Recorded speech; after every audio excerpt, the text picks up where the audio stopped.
Oui, donc merci de votre présence. Je voudrais également remercier l'école biblique pour me donner l'opportunité de cette conférence, notamment son directeur, le frère Jean-Jacques, et également le prieur du couvent, le frère Montmartin, pour son introduction.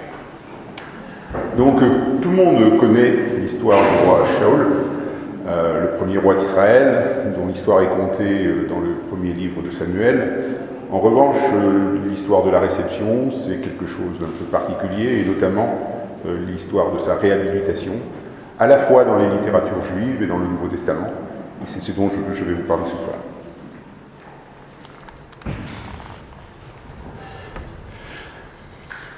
Un peu de contextualisation historique au préalable.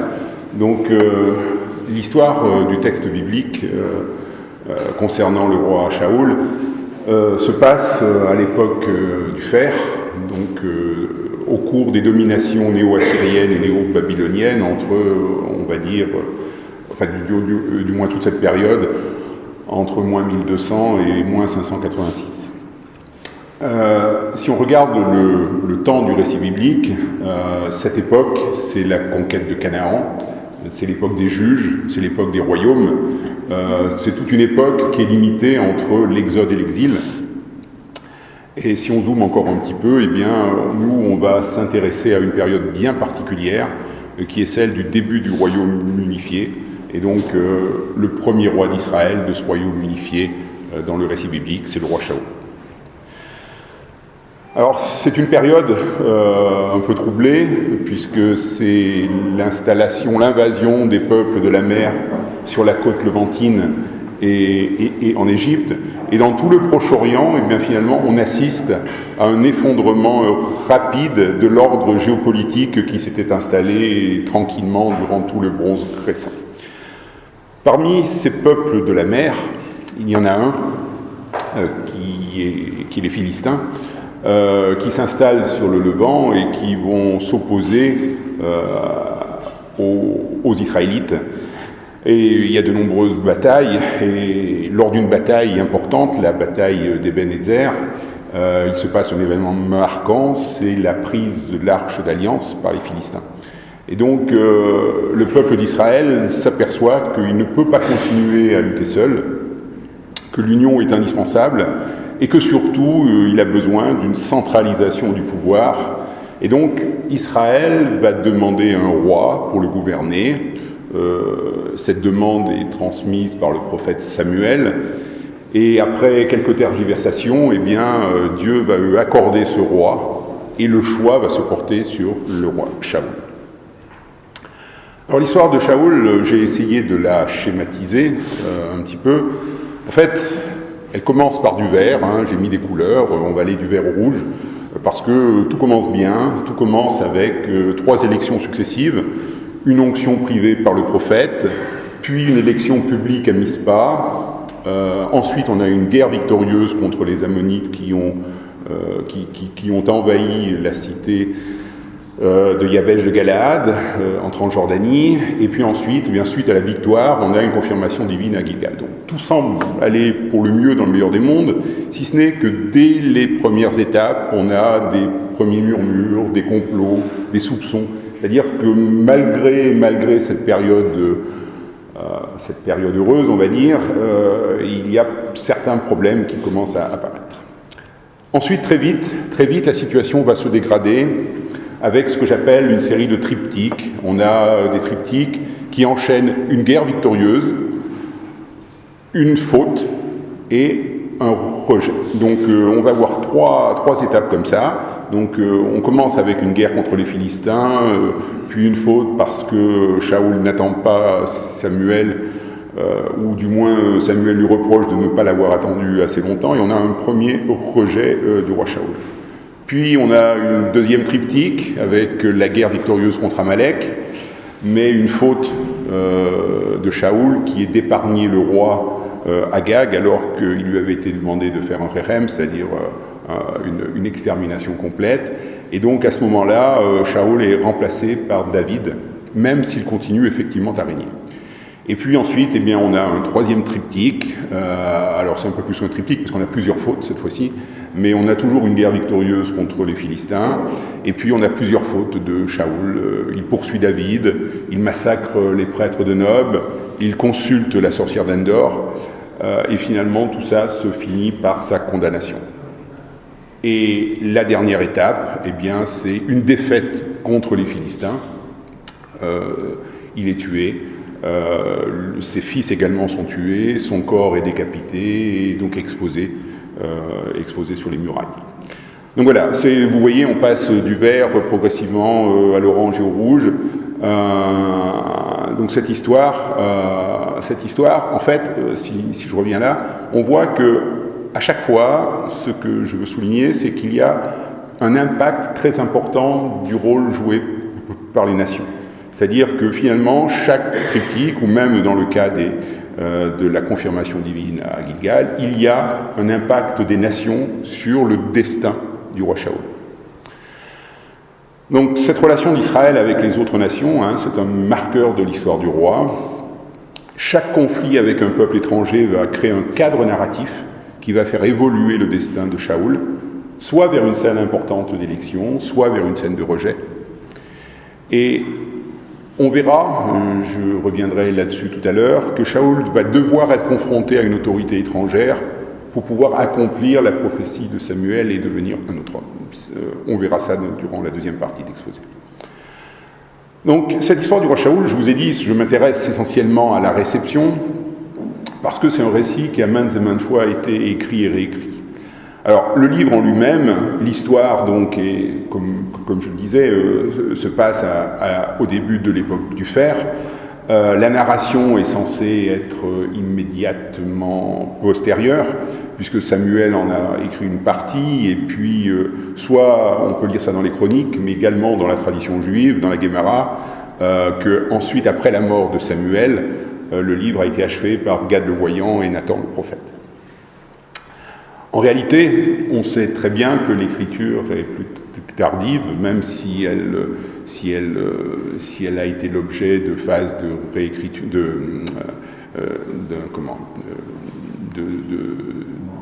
d'une écriture en plusieurs phases. C'est un assemblage de plusieurs sources, il y a de multiphases rédactionnelles, voilà, c'était un que je cherchais. Et donc, c'est quelque chose qui s'étend sur 3 siècles, avec une rédaction finale qui est œuvre de l'école deutéronomiste au début de l'époque perse, probablement après le retour d'exil. Et d'ailleurs, le fait que cette histoire soit écrite bien après, finalement, on va avoir une tension littéraire qui est un peu représentative de cette situation.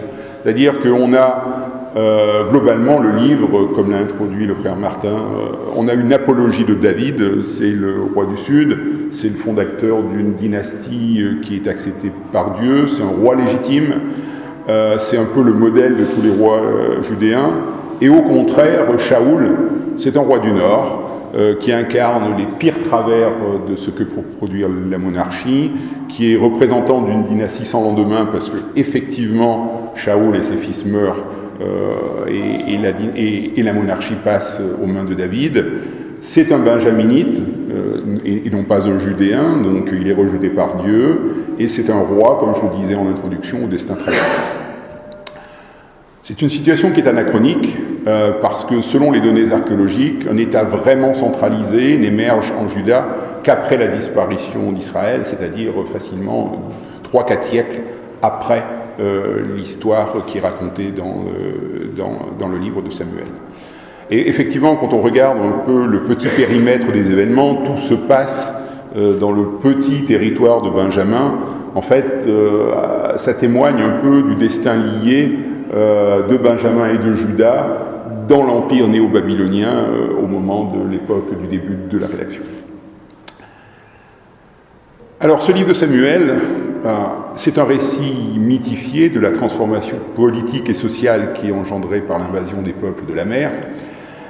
Mais ce récit est l'œuvre d'une lecture deutéronomiste qui est très critique de l'installation de la monarchie et donc qui va montrer combien l'installation de cette monarchie a été difficile. Mais il n'empêche que ces textes sont très riches et très fondateurs sur différents plans, sur une infinité de plans, et notamment sur le rapport de pouvoir entre Dieu et le roi, et sur l'obéissance due à Dieu. Ce qui fait que c'est un livre qui a été extrêmement travaillé, et on a de très nombreuses relectures et réécritures au cours de l'époque du Second Temple et au-delà. Alors, différentes réécritures, une réécriture intra-biblique déjà, le livre des Chroniques, on sait que le livre des Chroniques est basé, ce sont des annales qui sont fondées sur une approche généalogique, chronologique, et c'est surtout une interprétation de la période de royauté en Israël et en Juda, malheureusement, ou ce n'est peut-être pas par hasard, mais le livre des Chroniques commence avec la mort du roi Shaoul, donc finalement on n'a pas un récit de toute la première partie de son règne. Deuxième ouvrage que j'ai regardé, c'est le livre d'Esther. Alors là, c'est un peu particulier, parce qu'on ne nous raconte pas l'histoire de Shaoul dans le livre d'Esther. C'est une œuvre, on va dire, de type roman historique, dont l'action est située à Suse, et on a deux héros, Esther et Mardoché, qui sont opposés à un pouvoir oppresseur, le premier ministre Aman, qui menace d'extermination le peuple juif. Donc l'histoire se passe à l'époque perse, donc c'est pour ça que j'ai mis ma petite flèche comme ça. Donc l'histoire se passe à l'époque perse, et c'est une histoire qui est racontée en plusieurs étapes, et dont la dernière étape est probablement à l'époque hasmonéenne.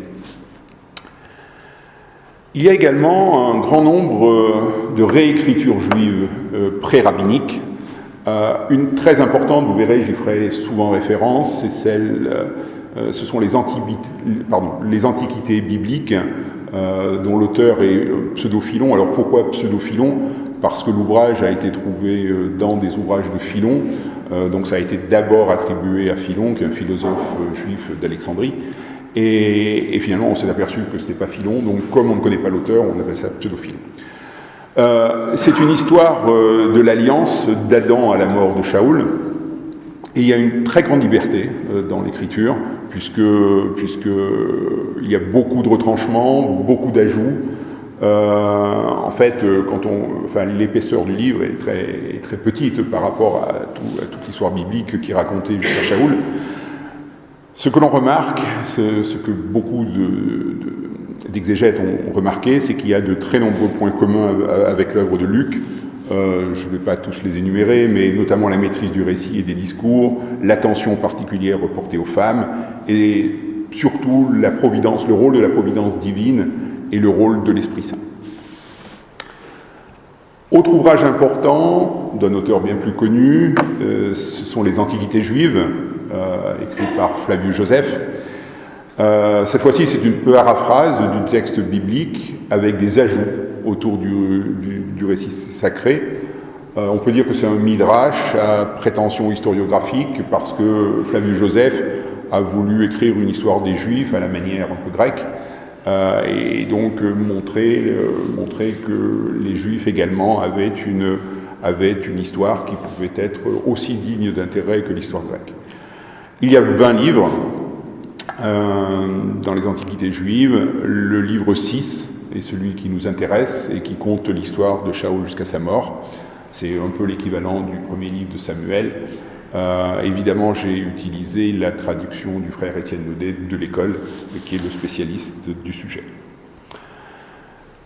On a également, et ça peut paraître surprenant, une relecture chrétienne, parce qu'on va trouver des ressemblances troublantes entre Shaoul et Saul de Tarse.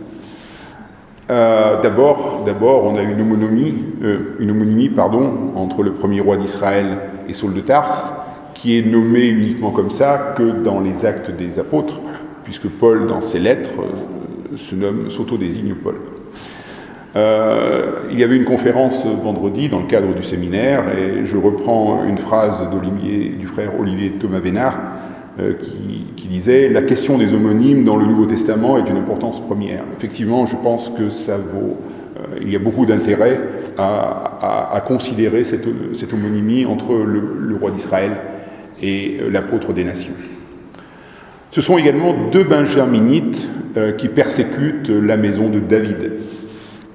Et puis, les deux sont choisis par Dieu, qui en fait des hommes de rupture dans la relation d'Israël avec les païens. Le roi Shaoul est choisi pour combattre les Philistins, pour combattre les ennemis d'Israël, et Saul de Tarse est choisi par Dieu pour évangéliser les nations. J'ai regardé également ce qui se faisait côté juif avec des réécritures de type rabbinique. Donc la première, c'est le Targum Jonathan. C'est en fait le Targum Jonathan, c'est le Targum qui s'occupe des prophètes. Il y a un autre Targum qui est dédié à la Torah. Donc le Targum, qu'est-ce que c'est ? C'est une traduction en araméen de la Bible. Alors c'est pas une traduction littérale, puisqu'il y a une glose autour de cette traduction. C'est en fait une interprétation de la Bible hébraïque pour le peuple du 1er siècle et des siècles ensuite qui ne parlaient plus forcément hébreu, mais qui parlaient araméen. Donc le Targum Jonathan est quelque chose qui a été écrit sur plusieurs siècles, mais on sait qu'il y a de nombreuses traditions qui s'enracinent finalement au 1er siècle, au temps de Jésus.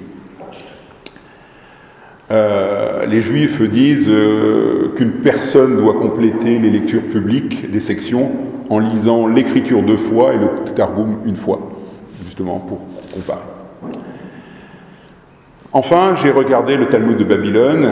Alors le Talmud, c'est composé de la Mishnah, qui est la loi orale qui a été écrite, et de la Gemara, qui sont les commentaires autour de cette loi. Et il y a de nombreux développements agadiques sur le premier livre de Samuel dans le Talmud. J'ai regardé également une autre tradition qui est recueillie dans le Midrash Samuel. Donc voilà, donc si on regarde un petit peu, eh bien, entre la période de l'écriture ici et puis toutes les périodes de réécriture et de relecture, eh bien, on voit qu'on échantillonne un espace-temps qui est intéressant, puisqu'il va du 4e, 5e siècle avant notre ère jusqu'au 3e, 4e siècle de notre ère. Donc on va comme ça pouvoir voir finalement l'évolution de la perception du roi Shaoul au travers des siècles et au moyen de ces différents ouvrages. Alors, Shaoul, c'est un pivot de la réécriture biblique. J'évoquais tout à l'heure, à propos du livre des Chroniques, que le livre démarrait, à part quelques généalogies sans importance, sans vraiment un récit, que le livre des Chroniques démarre avec la mort de Shaoul. Les antiquités bibliques, elles, celles écrites par le pseudo-Philon, elles s'achèvent avec la mort de Shaoul. Elles s'achèvent, et sans réellement montrer la mort d'ailleurs, on va jusqu'à la mort et on ne montre pas exactement comment meurt Shaoul, même si on l'explique. Et puis, vous verrez que dans mon interprétation, le livre des Actes démarre également avec la mort de Shaoul et fait revivre un petit peu les choses avec une perspective un peu différente. Shaoul, c'est un acteur essentiel dans la Bible. Là, vous avez un histogramme du nombre de mots dans le texte massorétique consacré à des récits pour plusieurs personnages importants. Évidemment, le plus important en termes de volume de texte, c'est Moïse. Ensuite, il y a David, et vous voyez que Shaoul arrive en 3e position, exactement ex aequo avec Josué. Ça, c'est pour le texte massorétique. Quand on regarde maintenant le texte des Antiquités judaïques, donc chez Flavius Joseph, on s'aperçoit que Shaoul est toujours en 3e position, mais il a largement compensé son retard sur Moïse, je dirais, et il a en partie compensé son retard sur David, ce qui veut dire que pour Flavius, relativement, Shaoul est un personnage très important. C'est également vrai pour le pseudo-Philon, puisque Shaoul est toujours en 3e position. Il est devancé par Samuel, c'est-à-dire que finalement, une grande partie des récits du pseudo-Philon sont consacrés à la problématique de l'époque de Samuel et de Shaoul. Donc c'est pour vous dire que ce sont uniquement des chiffres, évidemment, ça n'a pas un intérêt sur l'importance du texte concernant les idées, les récits, etc. Mais déjà, le volume du texte montre que le personnage de Shaoul est un personnage important, tant dans la Bible que dans les réécritures. Et dans les réécritures, il l'est encore plus. Donc, on va parler un petit peu de... Ce que je vous propose, c'est de suivre une chronologie, finalement, de l'histoire, et de voir au fur et à mesure comment que les réécritures considèrent le personnage tout au long de sa vie. Alors, on va commencer par la période heureuse, avec les différentes élections. Alors, c'est une période heureuse, mais comme je vous ai dit, c'est pas si clair que ça, parce que finalement, eh bien, on a aussi des premiers doutes. Premiers doutes qui sont très largement engendrés par la prophétie de Samuel, et il y a des questions qui se posent. Shaoul est-il parmi les prophètes? C'est une question qui va être posée de façon récurrente dans le texte, mais qui arrive très très vite après l'onction, la première onction qui est délivrée par Samuel. Et puis très vite également, il y a une opposition qui se manifeste au roi Shaoul avec un premier complot dévorien tout de suite après l'élection publique. En fait, tout le traitement que l'on va pouvoir visualiser, toutes les différentes interprétations qui vont être données, ont trait à la réponse à une question. Et cette question est: Israël est-il autorisé à avoir un roi? En fait, de la réponse à la question va dépendre l'appréciation par les différents auteurs de Shaoul lui-même et de son règne. Donc, pour les milieux deutéronomistes de retour d'exil, c'est-à-dire ceux qui écrivent le premier livre de Samuel, comme je vous le disais, il y a une réflexion critique importante sur l'institution monarchique. En fait, parce que la communauté doit se fonder sur l'obéissance à Dieu, et la monarchie va à l'encontre de cet idéal, puisqu'il y a un leader humain à la communauté.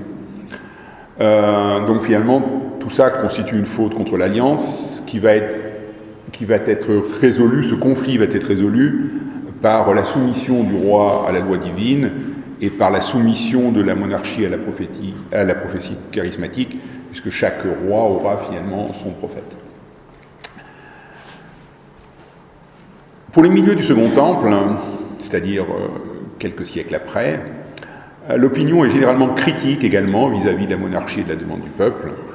Ce que dit le pseudo-Philon, c'est que ce n'est pas le moment pour nous d'établir un règne pour toujours, ni de bâtir la maison du Seigneur, d'autant qu'il demande un roi avant le temps prévu. Alors, avant le temps prévu, c'est important, parce que qu'est-ce qu'entend le pseudo-Philon concernant le temps prévu? Et on verra que les Juifs l'entendent, les rabbins l'ont entendu de la même façon. C'est que il ne pouvait pas y avoir de roi avant que la maison du Seigneur ne soit construite, c'est-à-dire avant la construction du temple.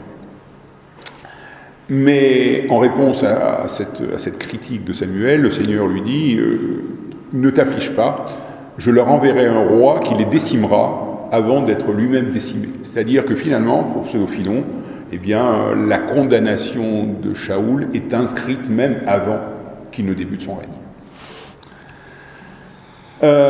Pour Flavius Joseph, c'est un peu différent. Pour Flavius Joseph, c'est un peu différent parce que même si Flavius Joseph n'est pas un fan de la monarchie, qu'il est plus en faveur d'un gouvernement aristocratique, quand même, pour lui, Samuel, tous les jours, demandait à Dieu de lui annoncer qui il devait faire roi. Et puis, les milieux du Second Temple ont quand même une compréhension de la justesse de la demande du peuple. Je cite le Targum Jonathan, qui comprend tout à fait que le peuple a besoin de son roi pour le mener à la tête des troupes. Il sauvera mon peuple de la main des Philistins, car je connais l'oppression que subit mon peuple, car sa plainte est parvenue jusqu'à moi. De même, Flavius Joseph dit sache, dit Samuel à Shaoul, que tu es élu roi par Dieu pour combattre les Philistins et défendre les Hébreux. C'est-à-dire que tant pour le Targum que pour Flavius Joseph, finalement, le combat contre les Philistins justifie le choix d'un roi et justifie la demande du peuple d'avoir un roi. Donc c'est quand même un éclairage un peu différent de ce qui se passait au moment de la rédaction du livre de Samuel.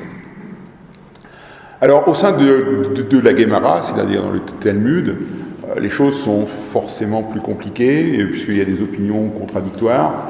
En fait, la question pour les rabbins est la suivante. Ils partent de Deutéronome 17, 14, 15, qui dit « Si tu dis « Je veux établir sur moi un roi, comme toutes les nations d'alentour, tu devras établir sur toi un roi choisi par le Seigneur ton Dieu. » En fait, la question est, est-ce qu'on doit considérer cette demande d'un roi comme une mitzvah de la Torah ? Une mitzvah, c'est un commandement, c'est un ordre. Alors, pour certains rabbins, c'est une mitzvah. L'établissement d'une monarchie fut ordonné par Dieu à Israël. Et donc, par exemple, Rabbi Yehuda dit « 3 mitzvot ont été donnés à Israël lorsqu'ils entreront sur la terre, établir un roi, détruire la descendance d'Amalek et construire le temple. » Et ça explique ce que je vous disais tout à l'heure à propos du pseudo-Philon, qui disait « c'est trop tôt », tout simplement parce que Israël n'avait pas encore construit le temple. Alors on va trouver un peu tout et son contraire. Pour certains rabbins, il n'existe pas de mitzvah, mais au contraire, par exemple, Moïse Maïmonide, qui est le Rambam, qui est un rabbin du XIIe siècle, donc bien après, soutient lui que la mitzvah n'est pas la demande d'un roi, mais consiste précisément en l'obligation pour le peuple de demander un roi. Bref, tout ça pour vous dire que finalement les choses sont discutées et sont bien moins abruptes qu'elles ne l'étaient au temps de l'écriture du premier livre de Samuel. Alors, forcément, en fonction des réponses que je viens de lister à la question sur le droit d'Israël à avoir un roi, eh bien, on va finalement trouver, vous verrez, c'est un fil conducteur de tout mon exposé. Globalement, le pseudo-Philon est anti-roi Shaoul. Donc, il ne trouve aucune qualité au roi. Flavius Joseph, lui, il est plutôt pro-roi Shaoul, il développe beaucoup, et finalement, il a toutes les qualités physiques et morales. Il est grand, il est beau, c'est un athlète, c'est un guerrier, il est de belle naissance, d'une belle famille. La tribu de Benjamin a été la première qui a franchi la mer Rouge, donc il a une ascendance remarquable. C'est un homme courageux, il est modeste, bref, il a toutes les qualités. Quant au Talmud, à toutes ces qualités-là, on peut ajouter, il y a un passage qui dit que le roi reçoit un songe, enfin avant qu'il ne soit encore roi, reçoit un songe qui lui indique sa future accession à la dignité royale, c'est-à-dire finalement une élection qui est justifiée et qui est envoyée par Dieu, qui envoie ce songe. Donc voilà, il y a ceux qui sont contre Shaoul et qui vont lui trouver tous les défauts et qui sont contre la monarchie, et il y a ceux qui sont bien moins hostiles. Alors, petite illustration. Dans le livre de Samuel, on a 3 élections, comme je vous l'ai dit. On a l'onction par le prophète, un tirage au sort qui est l'élection publique, et puis après la victoire sur les Ammonites, on a la confirmation divine. Donc on a une onction. Quand on regarde les antiquités bibliques du pseudo-Philon, il n'y a pas d'onction, il n'y a même pas de récit. Simplement, Samuel, le prophète, dit « Je vous enverrai un roi, il arrivera dans 3 jours. » Il n'y a rien de plus. La victoire sur les Ammonites n'est même pas racontée, donc forcément, il n'y a pas la consécration royale, la consécration divine qui suit la victoire sur les Ammonites. Au contraire, Flavius Joseph, lui, va décrire 2 onctions. Une onction qui correspond effectivement à celle qu'on trouve dans le livre de Samuel, mais il y a une deuxième onction qui se fait à Gilgal lorsque il y a la confirmation divine après la victoire contre les Ammonites. Donc vous voyez, on a un peu les extrêmes là. Autour du livre de Samuel qui fournit un récit, eh bien on a les interprétations autour de ce récit et les réécritures autour de ce récit qui peuvent changer considérablement les choses. Autre exemple, parce que je vais pas tout énumérer, j'ai choisi 2 ou 3 exemples qui sont marquants. Au chapitre 13, le chapitre commence par Shaoul avait un nain. Alors, les traductions modernes de la Bible, vos traductions, elles prennent jamais beaucoup de risques. J'ai mis un peu toutes les traditions, la Bible juive, la Bible catholique Crampon, la liturgie française et la Bible seconde qui est la Bible protestante. En fait, certaines mettent des points de suspension à la place d'un an, parce que forcément, on imagine mal le roi Shaoul accéder au pouvoir à un an. D'autres, comme la Bible second, disent il est âgé de 30 ans. La Bible de la liturgie dit on ignore l'âge, donc c'est une drôle de traduction, ça. Et quant à la Bible du rabbinat, elle invente quelque chose en disant Shaoul comptait 1 an de règne. Et voilà, donc les traductions d'aujourd'hui sont un peu surprenantes. Il est assez intéressant d'aller regarder ce qui se disait au Second Temple, au cours du Second Temple, et notamment déjà le discours de Saul à Antioche de Pisidie, où il y a un nombre symbolique qui arrive, puisque Saul dit Dieu leur donna pendant 40 ans Shaoul, fils de Cis, de la tribu de Benjamin. Donc là, c'est un chiffre symbolique qui a du sens.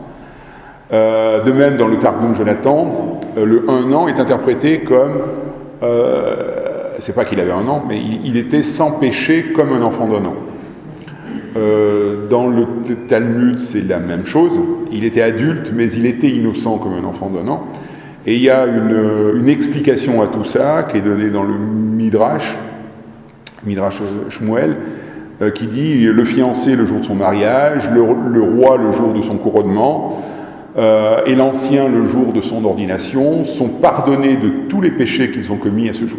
Donc, oui, quand Shaoul prend le pouvoir, avec cette interprétation-là, il peut effectivement être considéré comme un enfant d'1 an, sans péché. Troisième exemple que je voudrais vous montrer, ça concerne la bataille de Gebenetzer. Donc, voilà le texte biblique en Samuel 4, 11, 12, qui nous dit que l'arche de Dieu fut prise et les 2 fils d'Élie moururent. Un homme de Benjamin quitta en courant le champ de bataille et arriva à Silo le même jour. Très bien. Le texte est clair, il n'y a pas d'ambiguïté. Il est intéressant de voir ce que le pseudo-Philon en fait. Pseudo-Philon, qui veut charger le roi Shaoul, il l'implique dans le transport de l'arche, en disant les fils d'Élie, donc Élie le prophète, portaient l'arche en compagnie de Shaoul, le fils de Kis. Goliath saisit l'arche de la main gauche et tua donc les 2 fils d'Élie. Et non seulement il l'implique, mais il le présente comme un lâche, comme un couard, puisque Shaoul était agile et c'est lui qui s'enfuit. Donc il ne quitte pas le champ de bataille, simplement il s'enfuit. Voilà, donc une peinture extrêmement négative. Quand on regarde dans la littérature rabbinique, on va avoir exactement l'opposé. C'est-à-dire qu'on a un début de texte qui correspond tout à fait à ce qu'on a dans le livre de Samuel. En revanche, on va essayer de magnifier le roi Shaoul. Et c'est Shaoul, justement, qui s'échappe, mais qui marche 60 km ce jour-là avec l'assistance d'un ange, c'est-à-dire qu'il a l'assistance de Dieu. Dieu est avec lui. Et encore mieux, encore bien mieux, il a appris en chemin que les tables de la loi avaient été emportées, et il alla les arracher des mains de Goliath. Donc, on parle nulle part dans le texte biblique de Goliath n'est pas impliqué, etc. Donc, et puis ensuite, il part à Silo. Donc, pour Pseudo-Philon, Shaoul est non seulement fautif, mais en plus c'est un lâche. Pour les rabbins, Shaoul est un héros respectueux de la loi, puisqu'il veut absolument récupérer les tables de la loi, qui a la faveur de Dieu, puisqu'il avait l'assistance de l'ange, et en plus qui a précédé David dans une victoire face à Goliath. Voilà, donc là encore, deux peintures extrêmement différentes, extrêmement variées autour du même texte biblique. Alors, on va un peu maintenant parler des Actes des Apôtres. En fait, dans les Actes des Apôtres, on n'a pas une réécriture de l'histoire de Shaoul, donc Luc, le dernier auteur en tout cas du livre des Actes, n'a pas de position affichée sur les qualités et les défauts de Shaoul. En revanche, il va utiliser l'histoire du roi Shaoul comme une trame narrative pour réorganiser, pour réagencer les événements qu'il connaît ou qui lui sont parvenus par la tradition de l'histoire de Paul lors de l'écriture des Actes. Et si je prends déjà le début du texte, c'était ce que je vous montrais tout à l'heure, donc avec les différentes onctions, les doutes, etc., mais on va trouver des équivalents systématiques à cette écriture. C'est-à-dire que l'onction privée par Samuel, c'est le baptême privé par Ananie. Les doutes sur la transformation de Shaoul, c'est les doutes sur la conversion de Saul à Damas.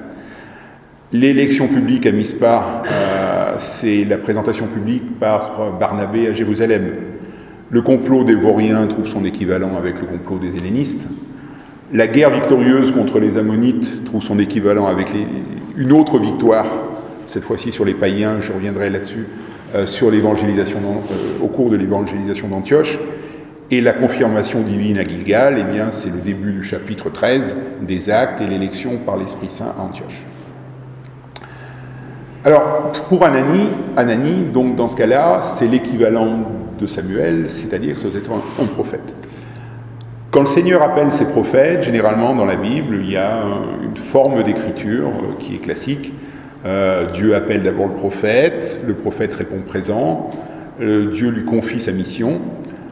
Généralement, le prophète est effrayé par la mission et essaye de la refuser. Et Dieu le rassure en lui disant qu'il va y arriver et que de toute façon, Dieu va être avec lui. C'est le cas pour Moïse, c'est le cas pour Isaïe, c'est le cas pour de très nombreux prophètes qui sont comme ça. Pour Samuel, eh bien, ça se passe en 2 étapes. Le Seigneur l'appelle, il répond, et un peu plus loin, quelques chapitres plus loin, il lui confie l'onction du premier roi d'Israël. Samuel, ça lui déplaît, comme on disait tout à l'heure, parce qu'il ne veut pas de monarchie pour Israël. Et ensuite, eh bien, Dieu le rassure en disant qu'il lui présente l'homme qui régnera sur son peuple. Quand on regarde Acte 9 et le baptême de Saul de Tarse, eh bien finalement, on a une écriture par l'évangéliste qui suit un petit peu les canons de l'appel des prophètes, puisque le Seigneur appelle Ananie, que Ananie répond « me voici », que le Seigneur lui confie cette mission d'aller voir Saul de Tarse, que Ananie n'est pas tout à fait d'accord parce qu'il connaît tout le mal que Saul de Tarse a fait aux disciples, et finalement le Seigneur le rassure en lui disant que c'est lui l'instrument qui a été choisi pour porter son nom devant les nations. Donc on a vraiment une écriture qui s'enracine dans l'Ancien Testament et qui réécrit l'histoire de Saul à la manière dont était écrite l'histoire de Samuel. Alors qui est Ananie ? On peut se demander, est-ce que Ananie est un personnage historique ou est-ce que Luc connaissait le nom d'Ananie, ou est-ce qu'il a voulu essayer finalement de trouver un équivalent là aussi dans l'Ancien Testament ? Donc on part du récit d'Actes, et j'ai cherché quel était l'autre prophète qu'on pouvait trouver qui s'appelait Ananie. Il y en a un, c'est le prophète qui s'oppose à Jérémie, en Jérémie 28, et avec le soutien de Dieu, Jérémie gagne le combat contre Ananie. Jérémie, c'est le prophète dont se revendique Paul. Dans la lettre à Galates, Paul dit « Mais Dieu m'avait mis dès le sein de ma mère, dans sa grâce il m'a appelé, et il a trouvé bon de révéler en moi son Fils, pour que je l'annonce parmi les nations païennes. » C'est très précisément ce que disait Jérémie également. Donc on a ce lien. Donc là, on arrive à faire une première triangulation, mais il nous manque le personnage de Shaoul. Et le personnage de Shaoul, il nous est donné par un lien entre Jérémie et Shaoul dans le pseudo-Philon, qui dit, alors que c'est absolument pas présent dans le texte biblique, « Remarque-le, tes paroles sont semblables à celles que dira un prophète du nom de Jérémie. » Donc on a une certaine triangulation et on a une écriture de l'épisode de Damas vraiment à la manière du livre de Samuel. Je vais vous parler des premiers doutes. Ils vont se manifester très rapidement après le choix de Dieu dans le livre de Samuel, le jour même de l'onction de Shaoul par Samuel, tout de suite après son élection publique et plusieurs fois ensuite à maintes reprises au cours du texte. Mais on va avoir deux façons très différentes d'exprimer ces doutes. Soit on va mettre en question les capacités de Paul à être un leader militaire et à assumer sa fonction de chef des armées pour défendre Israël, notamment contre les Philistins. Ou alors, on va mettre en doute son nouveau statut de prophète. Une des questions qui est exprimée tout de suite, c'est « Est-ce celui-là qui nous sauvera ?» C'est tout de suite après l'onction. Shaoul arrive dans une ville où il y a une garnison, etc. Et la question se pose... non, pardon, c'est pas à ce moment-là, c'est après son élection. C'est après son élection. Donc, après l'onction, Shaoul se rend au lieu. Après l'élection publique, donc, il se rend chez lui à Gibéa. Sa première guerre est contre les Ammonites.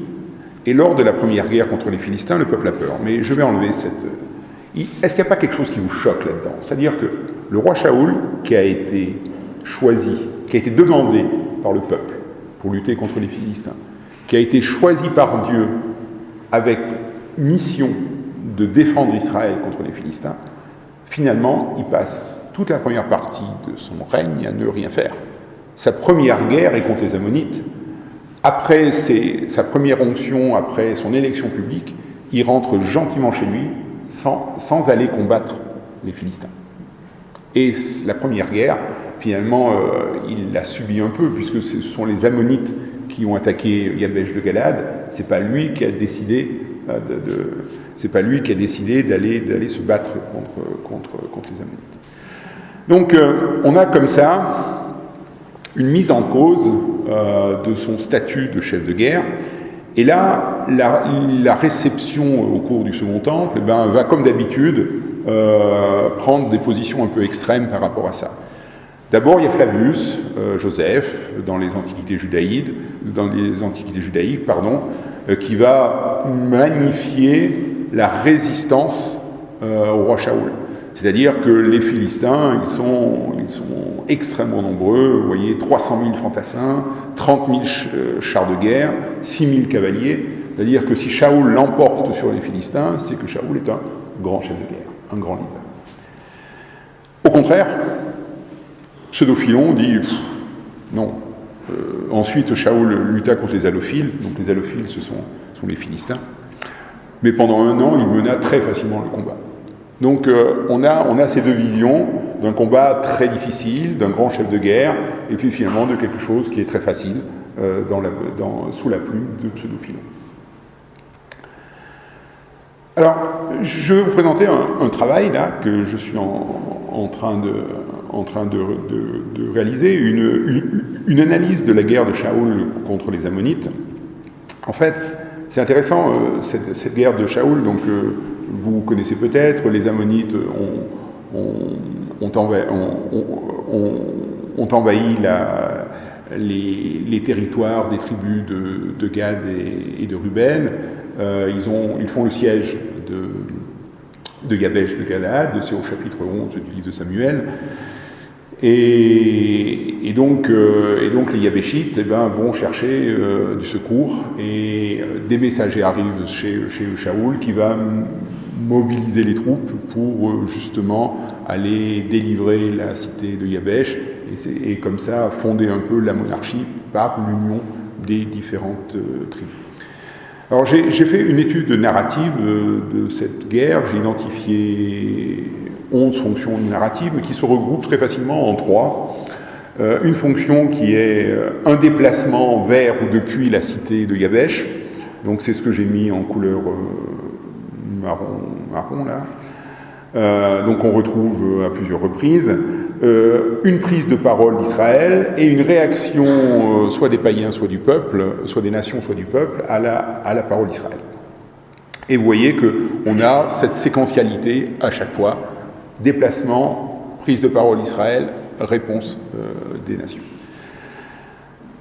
Quand on regarde l'évangélisation d'Antioche, et c'est ce que je vous disais tout à l'heure, le parallèle qu'on peut faire, eh bien on va trouver exactement la même organisation, c'est-à-dire qu'on a un déplacement depuis la cité, cette fois-ci c'est pas Nash qui vient faire le siège de Yabesh, ce sont les Chypriotes et les Cyrénéens qui viennent à Antioche, prise de parole d'Israël, c'est l'annonce de la bonne nouvelle, une réaction du peuple, des païens en l'occurrence, c'est un grand nombre qui se convertit au Seigneur, etc. etc. Et on trouve cette séquentialité qui est exactement la même, jusqu'à le déplacement de Saul à Antioche, qui correspond à l'arrivée de Shaoul à Yabesh. Donc, en fait, vraiment, le récit de l'évangélisation d'Antioche, en 3 vagues d'évangélisation, suit tout à fait les 3 vagues qui sont décrites dans le combat contre les Ammonites. Sauf que il y a quelque chose qui ne marche pas. Il y a quelque chose qui ne marche pas, c'est le fait que dans le livre des Actes, j'ai 3 fonctions narratives de plus.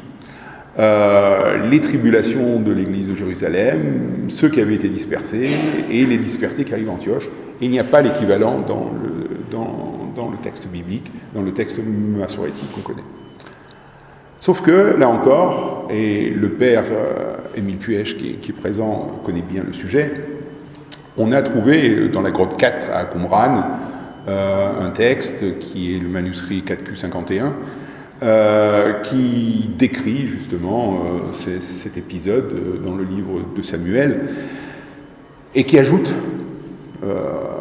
avant justement le début du texte que l'on connaît dans nos Bibles, qui ajoute un récit que l'on connaissait déjà par ailleurs par Flavius Joseph, et un tout petit peu par la Septante. Le petit bout qui est dans la Septante, c'est ce que j'ai mis en jaune là. Et quand on regarde ça, finalement, on s'aperçoit que l'oppression des fils de Gad et Ruben correspond bien aux tribulations de l'église de Jérusalem. La diaspora et les 7000 hommes réfugiés des tribus de Gad et Ruben, ça correspond bien à la diaspora. Et l'arrivée des réfugiés à Yabesh correspond bien à l'arrivée des dispersés à Antioche. Donc là, on a comme ça, finalement, beaucoup d'indications. D'une part, sur le livre de Samuel que lisait l'évangéliste au moment de la rédaction des Actes. Et puis aussi, on a une explication de la façon dont les événements, et notamment dans ce cas-là l'évangélisation d'Antioche, ont été remis en perspective de façon à coller à cette histoire de Samuel, et notamment à la guerre contre les Ammonites. Donc on a une espèce, dans le livre des Actes, de mise en pratique de la théologie du combat spirituel, c'est-à-dire que la conversion des païens, c'est une allégorie de la victoire d'Israël sur les nations. Et tandis que le roi Shaoul combattait les nations, Paul, lui, les convertit. Donc c'est une victoire également, mais c'est une victoire d'une autre façon. Donc Luc fait sienne la théologie du combat spirituel qui est présent dans la lettre de Paul aux Éphésiens. La guerre y est spiritualisée. Je cite, « Les armes de combat sont remplacées par le bouclier de la foi, le casque du salut et le glaive de l'esprit, c'est-à-dire la parole de Dieu. » Et Luc fait endosser l'armure de Dieu à Paul. L'autre question qui se pose, l'autre murmure, concerne le fait que Shaoul est-il aussi parmi les prophètes ? C'est une question qui est prégnante du livre et qui est posée au moins explicitement à 2 reprises, à Gibéa, peu après l'onction par Samuel, et à Naïot de Rama, plus tard dans le récit, alors que Shaoul pourchasse David. C'est une question qui est étroitement liée à la prophétie de Samuel. Donc cette prophétie, elle intervient tout de suite après la première onction. Il y a 3 signes dans la prophétie, et le rédacteur de Samuel va mettre beaucoup l'accent sur le 3e signe, qui doit permettre à Shaoul de devenir un homme nouveau, espéré par Dieu, et accomplir ce pourquoi il a été choisi. Alors cette prophétie, elle consiste à dire, en entrant dans la ville où se trouve une garnison de Philistins, tu rencontreras une troupe de prophètes, l'esprit de Yahvé s'emparera de toi, tu prophétiseras avec eux, tu seras changé en un autre homme, et à ce moment-là, fais ce que tu as à faire, car Dieu est avec toi. Donc j'ai un peu résumé ça comme ça, histoire que dans la ville, en présence d'une autorité militaire étrangère, en présence de prophètes, avec le soutien de l'esprit, Saul prophétise, il devient un homme nouveau, mais il a quand même sa tâche à accomplir, la tâche qui est de combattre les Philistins. Si ce n'est que Shaoul, c'est jamais le roi qui accomplit. Et il a 2 occasions d'accomplir la prophétie de Samuel, tout de suite après la prophétie, justement, et là, ça ne marche pas, parce que, tout simplement, je pense, ça c'est mon interprétation, parce qu'il ne fait pas ce qu'il doit faire. Il devait combattre les Philistins, il est dans un endroit où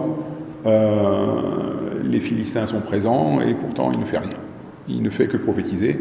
Et la question, l'étonnement des gens autour de lui, c'est « Shaoul est-il aussi parmi les prophètes ?» Mais là, ça reste encore assez positif. Il y a un échec qui est bien plus violent, c'est au chapitre 19, quand il est à la poursuite de David. Il envoie d'abord des émissaires, et puis il finit par aller lui-même, et il est en présence d'une troupe de prophètes, de Samuel, et l'Esprit de Dieu le saisit à son tour, il prophétise, mais il se dénude. Enfin, il y a toute une description très négative du roi Shaoul dans le livre de Samuel, avec cette question, tout le temps, Shaoul est-il aussi parmi les prophètes ? Donc on a ces 2 visions. Il est d'abord bénéficiaire dans le premier récit, puis il est ensuite victime de son inspiration prophétique. Donc on peut peut-être mettre en cause ou impliquer une opposition liée à l'histoire de la rédaction pour cette évolution d'une partie positive jusqu'à une partie négative. Ce qui est intéressant de voir, encore une fois, c'est la réception qu'en font les différents auteurs. Pseudo-Philon, en fait, est très allusif sur ces 2 passages. Pour lui, la réponse est oui, Shaoul est un prophète.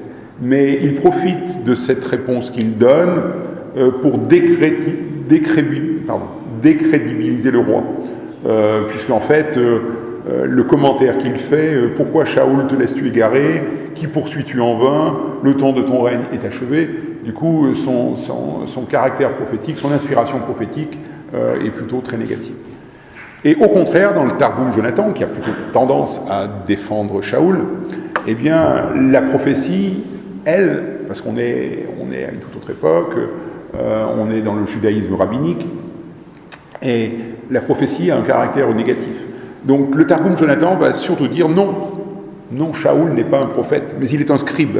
C'est-à-dire, pour le judaïsme, c'est bien mieux que prophète, puisque le scribe, c'est l'interprète de la Torah pour le peuple. Donc la question qui est posée n'est plus « Shaoul est-il parmi les prophètes ?» mais « Shaoul est-il parmi les scribes ?»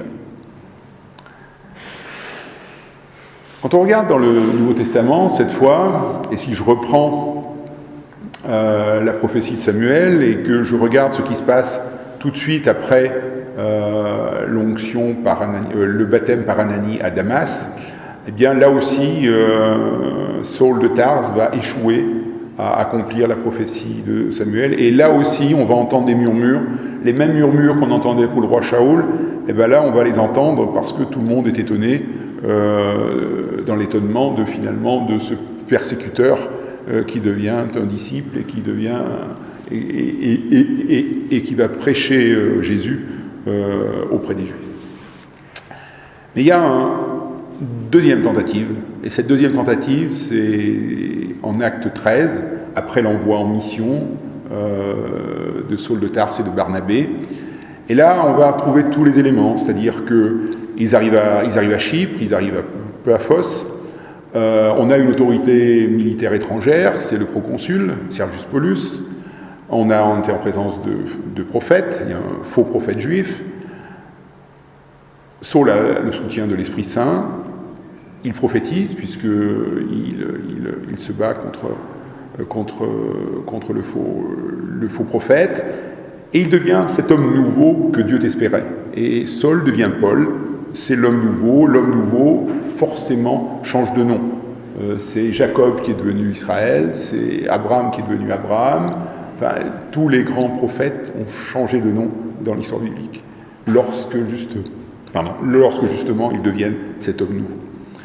Et cette fois-ci, à la vue du prodige, le proconsul crut, c'est-à-dire qu'effectivement, il y a une victoire contre les païens. La victoire attendue contre les païens est enfin arrivée. Alors, ce faux prophète s'appelle Élumas. Élumas, on va pouvoir se poser la même question qu'Anani. Est-ce que c'est un vrai personnage ou est-ce que c'est un nom? Enfin, c'est forcément un vrai personnage, mais est-ce que le nom d'Élumas est un nom réel ou est-ce que c'est un nom qui est fabriqué pour résonner dans l'histoire biblique? Alors en fait, Élumas, c'est vraiment une clé de lecture. C'est vraiment une clé de lecture. Il y a eu beaucoup d'interprétations sur Élumas. Et il y a pour ça un verset clé, c'est 1 Samuel 19-20. En 1 Samuel 19-20, donc c'est là où on parle de l'envoi des messagers. Donc j'ai mis en couleur les choses importantes. Et la chose importante, la plus importante, c'est le mot en jaune, qui est un apax. C'est un apax, c'est un mot qu'on ne trouve nulle part ailleurs. Et là, on ne le trouve nulle part ailleurs pour une bonne raison, c'est qu'il est inversé. C'est-à-dire que toutes les consonnes ont été inversées. Et d'ailleurs, quand les gens traduisent ce terme, eh bien, ils le traduisent comme bande de prophètes, troupe de prophètes. Dès la Septante, c'est la traduction qui en a été donnée.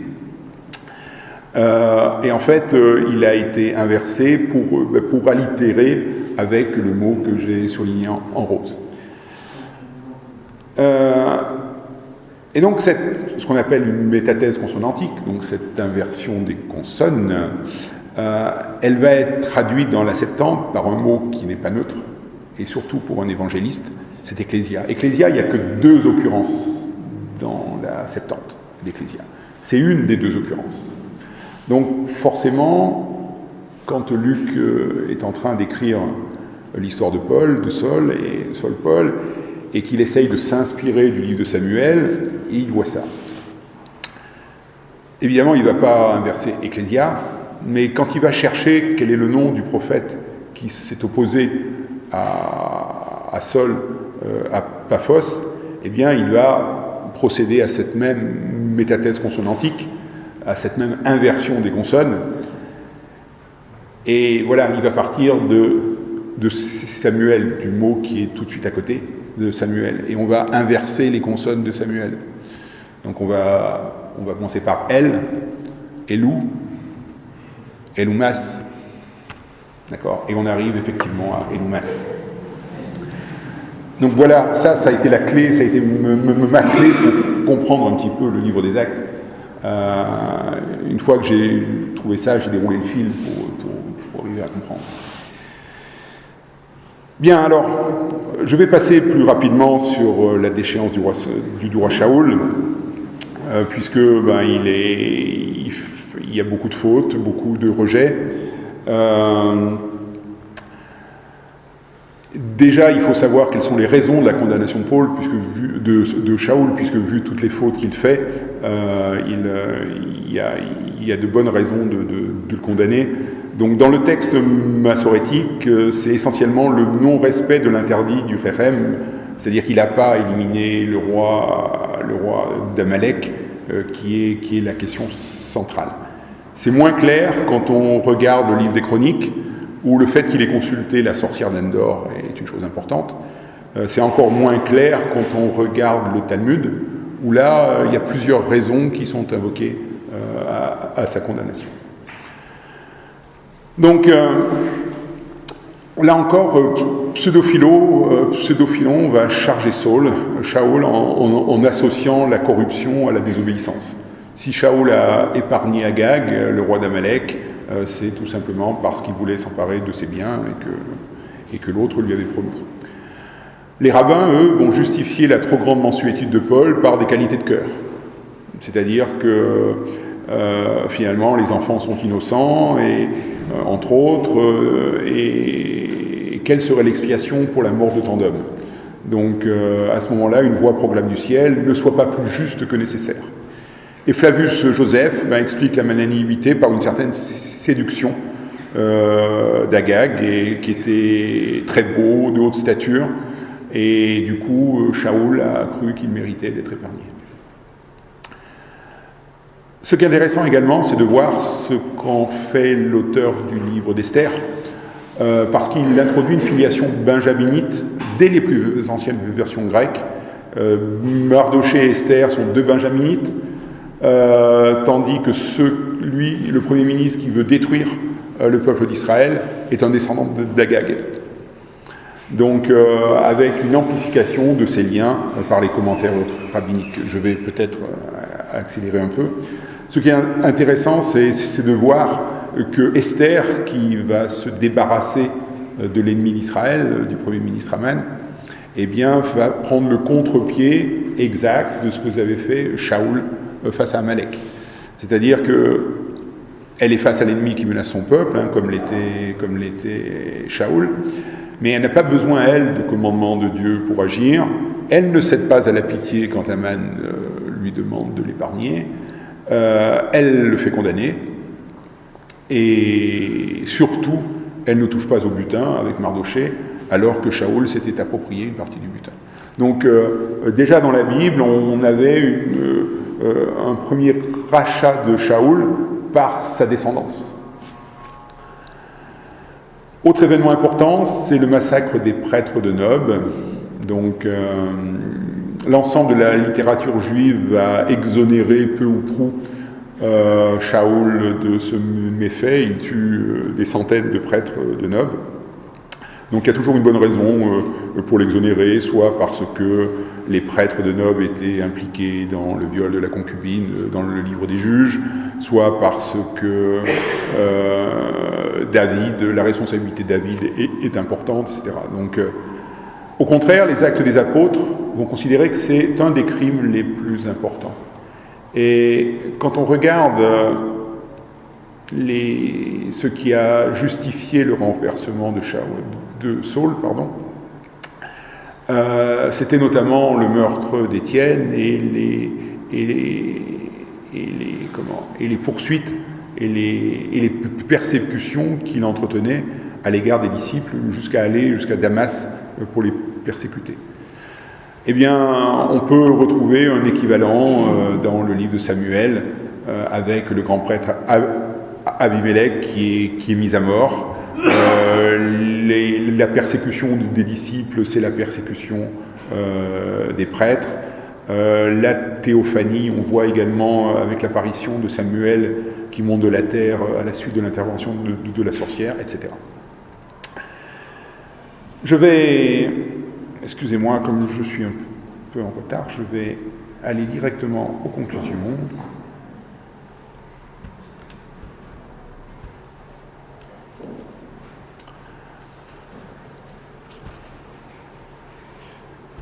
Donc,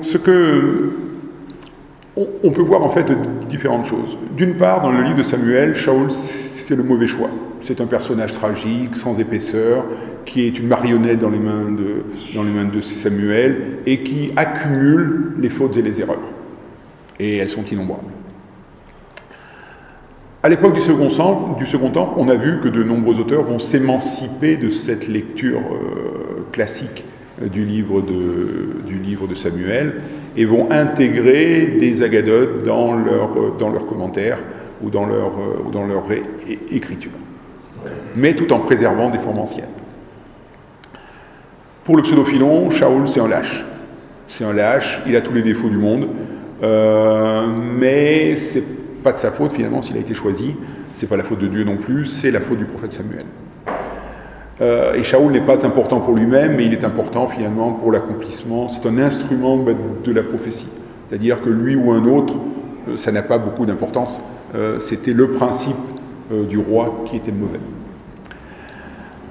En Flavius Joseph, le roi est réhabilité, parce que dans tous les cas, on a une présentation positive de Shaoul. Shaoul est bien plus important que Samuel. On a un portrait qui est équilibré, les défauts de son panier, les fautes de son panier, mais les qualités sont nettement mises en valeur. Et les qualités sont très nombreuses chez Flavius, que ce soit des qualités physiques, des vertus ou des qualités spirituelles. Il est très pieux, il a un attachement vers sa famille et ses parents. Dans l'exégèse chrétienne, Shaoul, c'est le roi qui accomplit. Donc si on part de l'écriture du livre de Samuel, en fait, ce dont on s'aperçoit, c'est que la mort de Shaoul va expliquer le début de l'histoire du roi Saul, et ensuite on va trouver tous les épisodes de façon classique jusqu'à la fin du chapitre 15. Et en fait, tout ça, on a une grâce qui est accordée par le Seigneur Jésus, qui va permettre à Saul de revivre son destin et d'accomplir notamment la prophétie de Samuel. Avec un rôle des païens vu par Luc, qui est que la victoire sur les païens, c'est tout à fait en ligne avec la théologie du combat spirituel de Paul, que les nations sont extrêmement importantes dans les événements qui vont arriver, et que c'est l'entrée des nations dans l'alliance qui va finalement déterminer l'ensemble des événements. Dans les exégèses rabbiniques, le roi est choisi. Donc Shaoul également a toutes les qualités, et notamment il est respectueux de la loi. C'est un roi humble. Il n'est pas digne de la royauté. Enfin, il dit qu'il n'est pas digne de la royauté. Il refuse au début la royauté qui lui est offerte. Et surtout, il est innocent. C'est-à-dire que s'il épargne Agag, eh bien, c'est pour des motifs d'ordre éthique et d'ordre humanitaire. En fait, il est présenté comme une figure proto-rabbinique. Au contraire, c'est Samuel qui est critiqué plus pour la cruauté dont il fait preuve en tuant Agag. Et puis surtout, eh bien, dans l'exégèse rabbinique, on va exonérer Shaoul pour charger plutôt le roi David. Et ça, c'est plus surprenant. C'est-à-dire que les rabbins vont trouver injustes les punitions qui sont infligées à Shaoul. Notamment, il y a un rabbin dans Yoma 22b qui dit Rabbi Huna dit Shaoul a péché une fois, il a reçu des calamités sur lui. David a péché 2 fois et il n'a pas reçu l'enfer. Et en fait, les rabbins aussi rendent directement responsable David du meurtre des prêtres de Nob. Rabbi Juda dit au nom des rabbins, un homme venant de Nob de la part du Très-Saint dit à David, combien de temps ce crime sera caché dans votre main? Donc là, on a tout à fait une volte-face par rapport au livre de Samuel tel qu'on le connaît. Alors, si je fais, et ça sera ma conclusion, si je fais un peu un historique de la réception du roi Shaoul depuis l'écriture du livre de Samuel jusqu'à l'écriture rabbinique, on s'aperçoit que dans le livre de Samuel, Shaoul est coupable, condamné, il meurt, avec un destin qui est tragique et non dépourvu d'ambiguïté. Quand on lit le livre, à certains moments, on est pris d'une certaine sympathie pour Shaoul. Dans les antiquités bibliques, Shaoul le lâche est coupable et condamné. Là, il n'y a pas photo. En revanche, le livre va s'achever sur une parole de repentance et un appel au pardon. Et la mort de Shaoul n'est pas montrée, comme je vous l'indiquais. Dans les antiquités juives, on réhabilite encore un peu plus, puisque c'est un personnage de première importance, avec des qualités nombreuses, avec quelques défauts, et toutes les fautes de Shaoul vont trouver explication. Dans les Actes des Apôtres, Shaoul est coupable et condamné, mais le Seigneur va lui apporter sa grâce, et le nouveau destin qui lui est offert va permettre d'accomplir la prophétie de Samuel, en racontant l'histoire de Paul à la manière du roi Shaoul. Enfin, le Talmud et le Midrash vont dire que Shaoul est courageux, humble, respectueux de la loi, et c'est un roi innocent de toutes les fautes reprochées, alors que l'essentiel de la culpabilité porte sur David.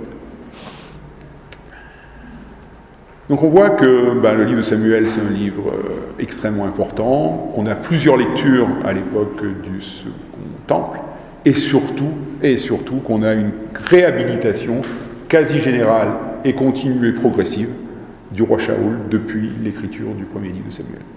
Voilà, je vous remercie de votre attention.